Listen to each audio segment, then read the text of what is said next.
베이징 대학교 물리학과 수석 졸업, 그 후 30년간 자취를 감춤, 습격성 깊은 산속에서 돌을 닦던 한 남자. 1999년 49일간의 동굴 수행 끝에 그가 본 것. 2026년 중국이 무너진다. 이것은 음모론이 아닙니다. 180년 주기, 천부경 81수, 목성과 토성의 대회합, 동서양의 모든 계산이 같은 해를 가리키고 있습니다. 그리고 지금 예언의 해가 시작되었습니다. 그런데 이상한 점이 있습니다. 그는 중국의 붕괴만 본 것이 아닙니다. 도미노, 대륙에서 시작된 균열이 바다를 건너 일본을 흔들고 마침내 한반도의 70년 빙하를 녹이는 것까지.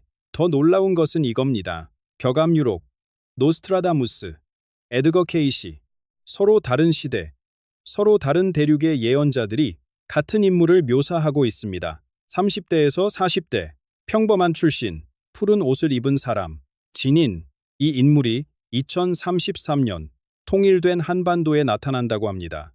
지금 이 영상을 보고 계신 여러분, 예언의 해는 이미 시작되었습니다. 가을까지 남은 시간, 불과 몇 달. 오늘 저는 장원명 선생이 본 아시아의 미래를 낱낱이 공개합니다. 중국 7개 지역 분열의 시나리오, 일본이 한국과 손잡을 수밖에 없는 이유, 북한 체제의 조용한 해체, 그리고 새 시대를 맞이하기 위해 지금 당장 해야 할 것들, 끝까지 함께해 주십시오. 이 정보는 여러분의 다음 10년을 바꿀 수 있습니다. 그렇다면 이 놀라운 예언을 남긴 사람은 대체 누구일까요? 장원명. 이 이름을 처음 들어보시는 분도 계실 겁니다. 그는 유명세를 탐하지 않았기 때문입니다. 하지만 그의 이력을 들으면 누구나 고개를 갸웃하게 됩니다. 젊은 시절 그는 베이징 대학교 물리학과를 수석으로 졸업한 수재였습니다.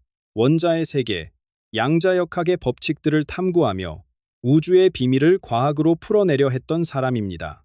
그런 그가 어느 날 모든 것을 버렸습니다. 학계에 촉망받는 미래도, 도시의 편안한 삶도 뒤로 한 채 습격성 깊은 산속으로 들어갔습니다. 그리고 30년, 세상이 그를 잊어갈 무렵, 그는 오히려 세상이 보지 못하는 것들을 보기 시작했습니다. 1999년, 그에게 결정적인 전환점이 찾아옵니다. 49일간의 동굴 수행에 들어간 것입니다. 우리 전통에서 49라는 숫자가 지닌 의미를 아시는 분들은 그 무게를 느끼실 겁니다. 사람이 세상을 떠난 후 49제를 지내는 것도 새로운 존재로 거듭나는데 49일이 필요하기 때문입니다. 그 깊은 어둠 속에서 장원명은 문계를 경험했다고 합니다. 정수리가 열리면서 평범한 의식으로는 볼 수 없는 세계가 펼쳐진 것입니다. 그가 본 것은 충격적이었습니다. 시간은 우리가 믿는 것처럼 직선으로 흐르지 않았습니다. 과거와 미래가 펼쳐진 두루마리처럼 동시에 존재하고 있었습니다. 물리학을 전공한 그에게 이 경험은 아인슈타인의 시공간 이론과 묘하게 맞닿아 있었습니다. 과학과 영성이 결국 하나의 진리를 가리키고 있었던 겁니다. 그가 올해를 지목한 데는 분명한 이유가 있습니다. 세 가지 거대한 주기가 바로 지금 수렴하고 있기 때문입니다. 1840년 아편전쟁으로 시작된 중국의 굴욕이 정확히 180년을 지나 하나의 매듭을 짓게 됩니다. 우리 민족의 가장 오래된 경전인 천부경에 담긴 81수의 우주 변화 법칙이 이 시기를 가리킵니다. 그리고 목성과 토성의 대회합이 2020년에 일어났고 그 영향이 본격적으로 현실화되는 시점이 바로 올해입니다. 동서양의 계산이 모두 같은 때를 가리키고 있습니다. 우연이라고 하기엔 너무나 정확합니다. 하지만 장원명이 본 것은 중국의 운명만이 아니었습니다. 그는 도미노를 보았습니다. 대륙에서 시작된 균열이 바다를 건너 일본을 뒤흔들고 그 파동이 마침내 한반도에 도달하는 거대한 물결을 말입니다.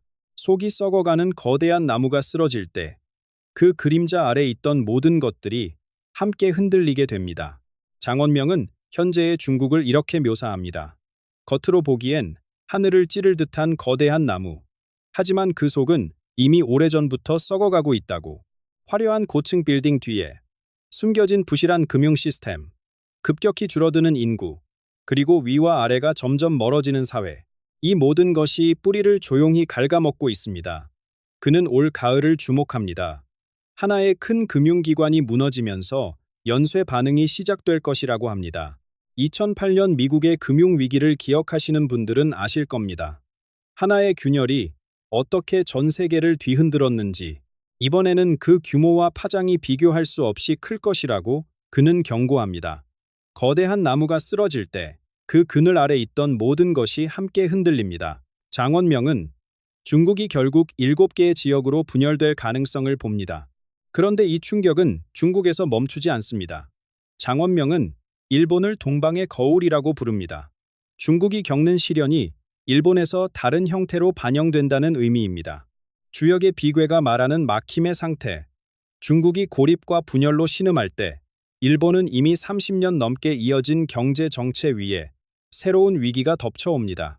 여기에 대지를 흔드는 자연재해까지 더해집니다. 지진의 땅에서 살아온 일본이지만 이번에 찾아올 시련은 이전과 차원이 다르다고 합니다. 이것은 저주가 아닙니다. 새로운 시대를 맞이하기 위해 반드시 거쳐야 할 정화의 과정입니다. 고통 없는 탄생은 없고 시련 없는 성장 또한 없기 때문입니다. 두 나라에서 공통으로 나타나는 현상이 있습니다. 장원명은 이것을 침묵의 장막이라고 표현합니다. 높은 곳에 있는 자들이 아래의 목소리를 듣지 못하고 아래에 있는 자들은 위로 목소리를 전하지 못합니다. 이 소통의 단절이 깊어질수록 권력의 공백이 생겨납니다. 역사를 돌아보면 모든 거대한 전환은 바로 이런 공백에서 시작되었습니다. 왕조가 무너지고 새로운 시대가 열린 것은 외부의 적 때문만이 아니었습니다.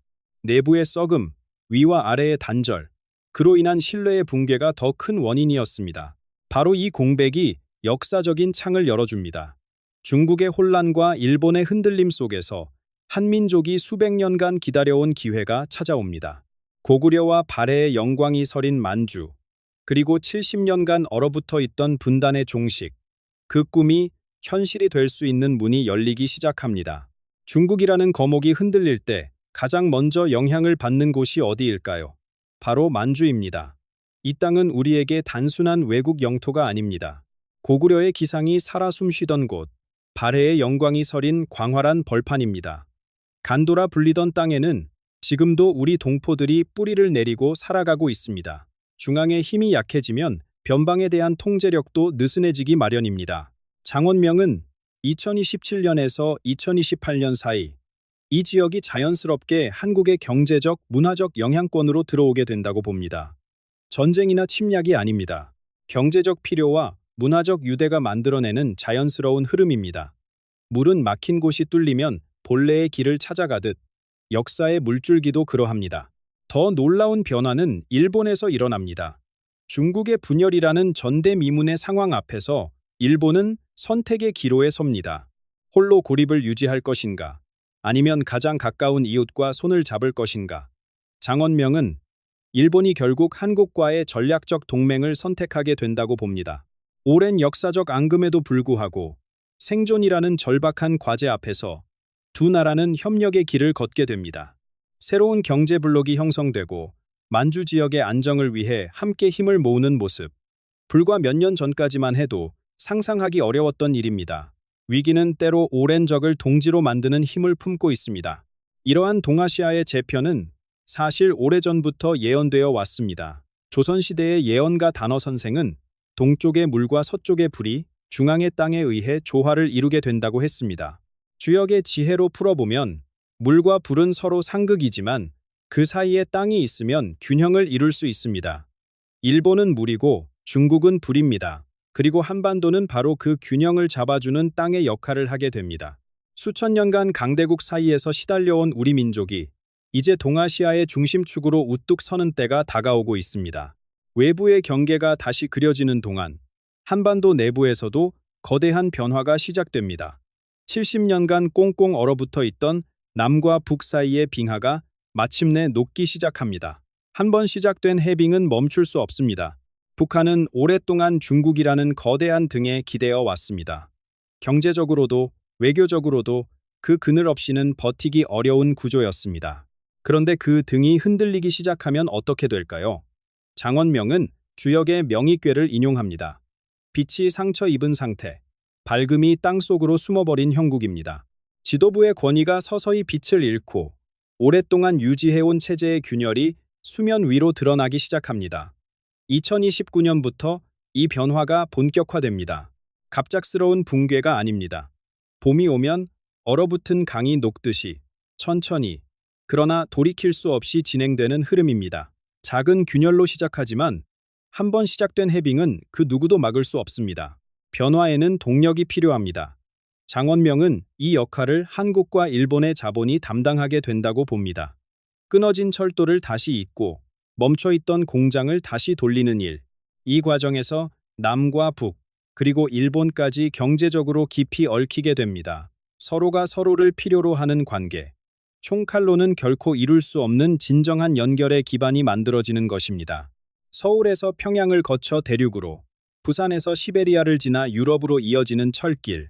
오래전 비단길이 동서양을 이었듯이 새로운 철의 길이 21세기 동아시아를 하나로 묶게 됩니다. 단절되었던 혈맥이 다시 뚫리는 것입니다. 2031년, 역사적인 순간이 찾아옵니다. 장원명은 이것을 두 호랑이의 만남이라고 표현합니다.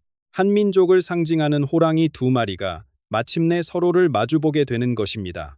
이것은 한쪽이 다른 쪽을 삼키는 흡수가 아닙니다. 서로의 필요에 의한 포옹, 생존을 위한 협력입니다. 남쪽의 기술과 자본, 북쪽의 자원과 노동력이 만나 새로운 힘을 만들어냅니다. 물론 이 과정이 순탄하지만은 않습니다.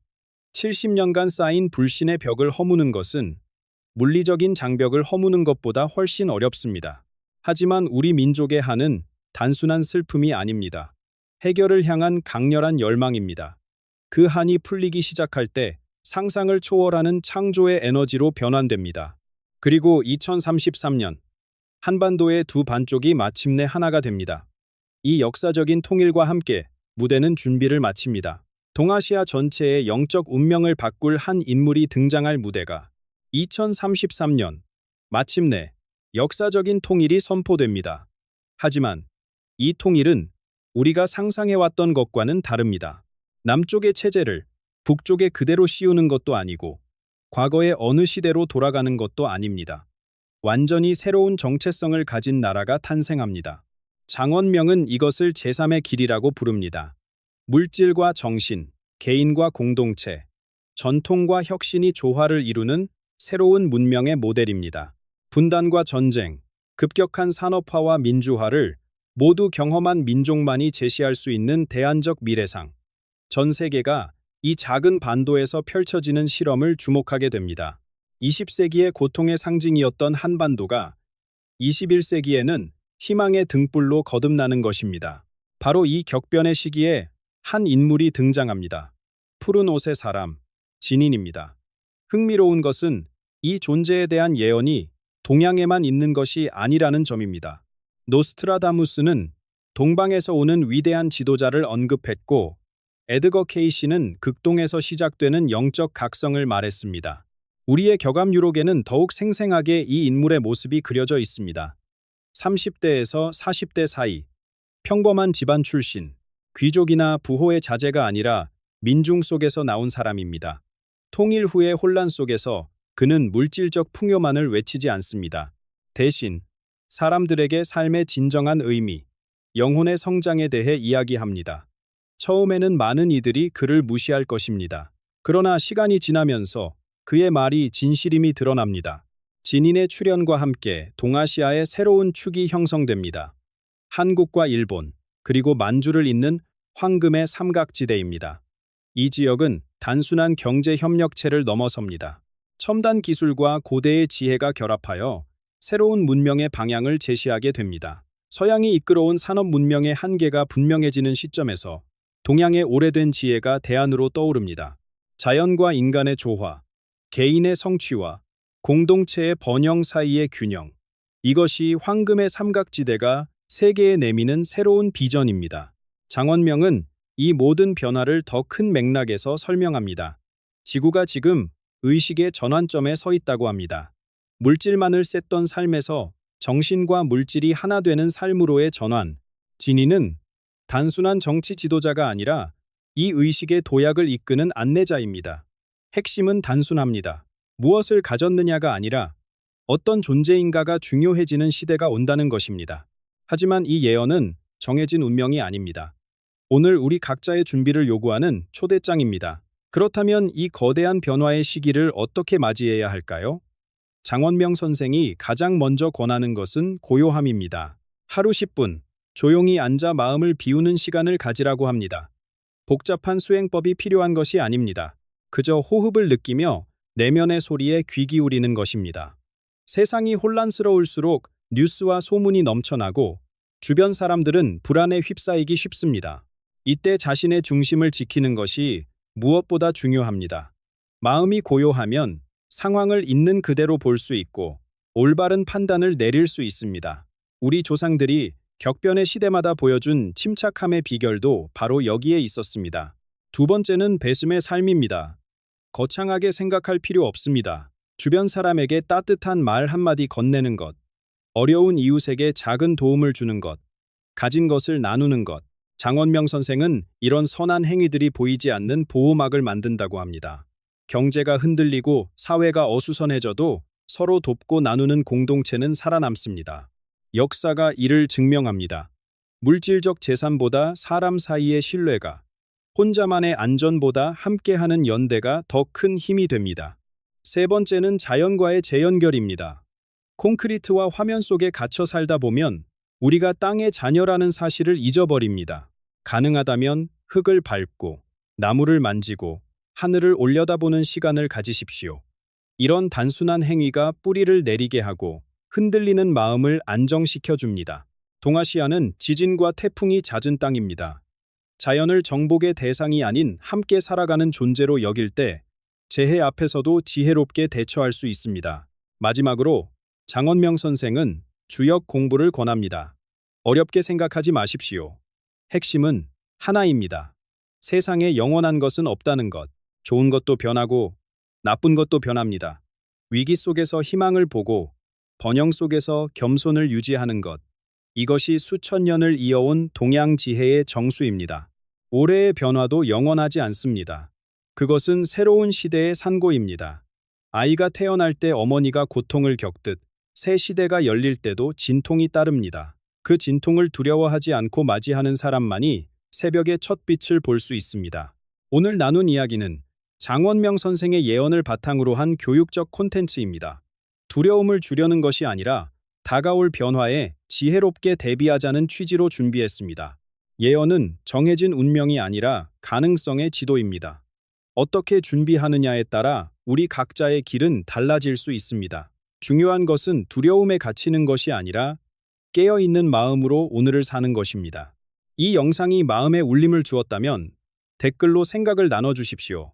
구독과 좋아요는 이 채널이 더 깊은 이야기를 전할 수 있는 힘이 됩니다.